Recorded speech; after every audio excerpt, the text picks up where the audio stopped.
What if I told you that controlling your blood sugar can actually change the way you feel every single day, whether you're diabetic or not? We often think that blood sugar and insulin only affects diabetes, but it actually affects all of us.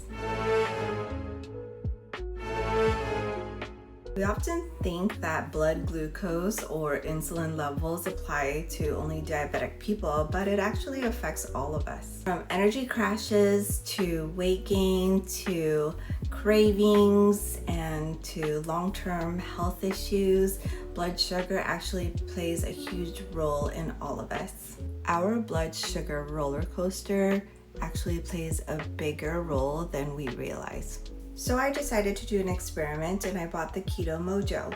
The Keto Mojo is a little device that can actually check if your body is burning fat or if it's burning sugar for energy. And to do this, you would just need a sample of your blood and you can actually check results right away. If you guys are interested in learning more about that Keto Mojo, you can click on the video that I have here up above, and that will show you what it looks like and how I use it. So in my last video, as I mentioned with you guys, I did a minimum of a 41-hour fast to help detox as well as stop the cravings from happening because I was eating so much sugar during the past 2 months during the holidays. So I started to feel like I was craving a lot of junk food again and I needed this reset. So after my 41-hour fast, I checked my Keto Mojo and saw that I was in a fat burning state, and that means that I was burning my own body fat for fuel. So here is an interesting fact. Did you guys know that when you are consistently eating food with high carb or high processed sugar or fruits or anything of that sort, you are actually spiking your insulin throughout the day? Always make your body work hard. You'll also notice after a heavy meal that you would start to feel really sluggish and really tired, like food coma, because your body's working really hard to break down all that sugar. If I eat sugar now, for example, I had this Meat Fresh dessert, and it is grass jelly with like a brown sugar ice with some toppings like mochi and boba and a milk cream onto it.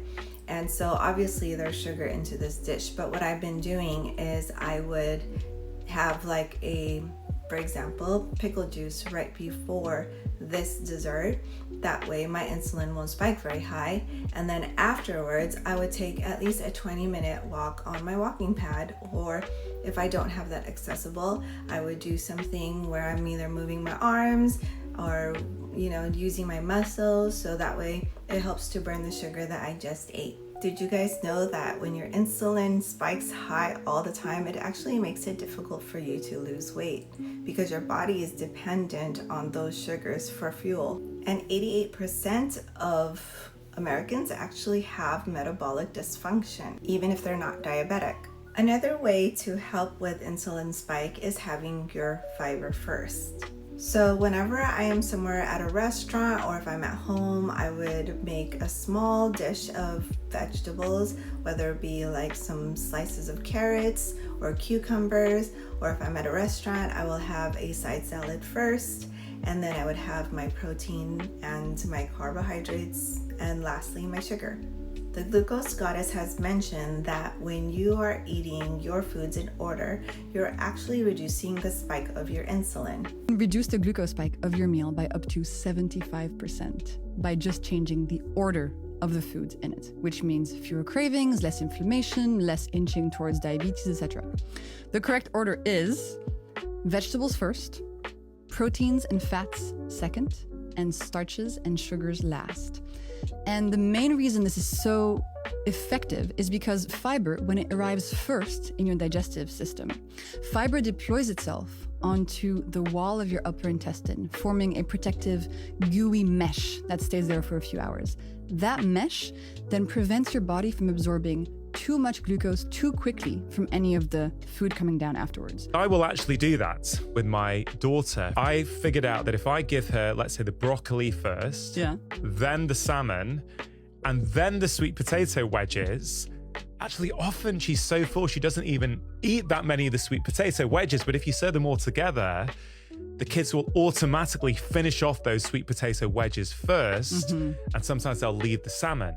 But yeah, and so often people will say that. They say, oh, if I start with my veggies, I actually end up eating fewer of the carbs at the end. But while that's often a consequence, that's not the goal. Yeah. And that's not needed. Even if you eat the exact same meal, same quantity, same amount, just by switching the order, the food will have a vastly different impact on your body. Now, if I happen to be at a restaurant and I'm about to, let's say, eat this burger and I don't have any salad or veggies around me, what I would do is bring a packet of a fiber matrix drink with me that will help to also prevent such a high insulin spike. I would take that drink right before my meal, and I also noticed that it helps prevent me from overeating and it keeps me fuller longer. Something that I've been noticing for the past 2 months when I fell off my healthy habits is I started craving more sugar. It's like once you start eating sugar, you start to trigger that snowball effect of eating more sugar. I also noticed I started feeling more emotional. I started feeling more sensitive, like hormonal. I also started feeling low energy, and I felt hungrier more. Also, something that I noticed is I started getting more inflamed. I started feeling joint pains. I started feeling more neck and back pain. I also gained up to 10 pounds of inflammation. I was bloated everywhere. I just felt completely blah.